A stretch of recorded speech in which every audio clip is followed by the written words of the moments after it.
l'Union européenne a un statut assez ambigu finalement.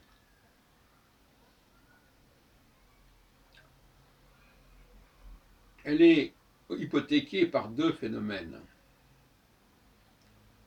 D'une part,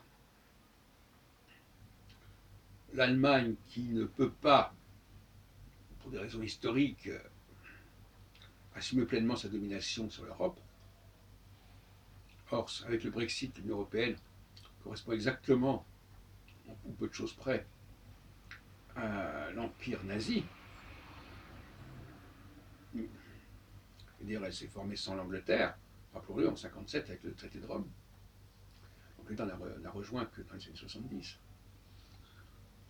Donc, très paradoxalement, la conquête allemande de l'Europe a été transformée une douzaine d'années plus tard avec le traité de Rome. Rome qui était l'allié avec Mussolini de Hitler. On peut parler, à partir de ce moment-là, la France est trouvée dans une situation très ambiguë.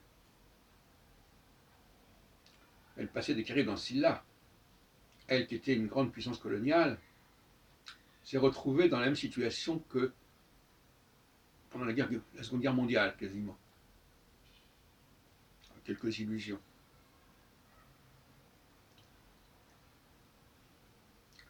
On dit souvent que c'est le résultat de l'échec de la guerre de Suez en 1956, où l'Angleterre et la France étaient alliées, avec Israël d'ailleurs, pour contrôler le canal de Suez de Nasser. Et face à la menace soviétique, ils ont dû reculer. Et cette déconfiture aurait conduit la France à choisir la carte européenne. Et par ailleurs, la France a décolonisé, justement, son empire. Et par conséquent, tout comme l'Allemagne par rapport à l'Europe, la France a un complexe par rapport à l'Afrique.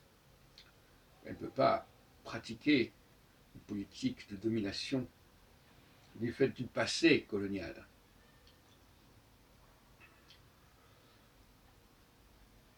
Voilà les deux mots qui rongent actuellement l'Union européenne. Et puis rappelons quand même que dans une union, quelle qu'elle soit, il y a une solidarité qui doit se faire entre les différentes composantes de cette union, et que cette union, elle coûte cher. Mais quand la puissance dominante est clairement signalée et définie, cette puissance dominante est disposée à payer ce prix. Mais l'Allemagne, justement, qui a les moyens de faire profiter à l'Europe de son expansion, n'a pas l'intention de le faire parce que l'Union européenne n'est pas officiellement sous contrôle de l'Allemagne.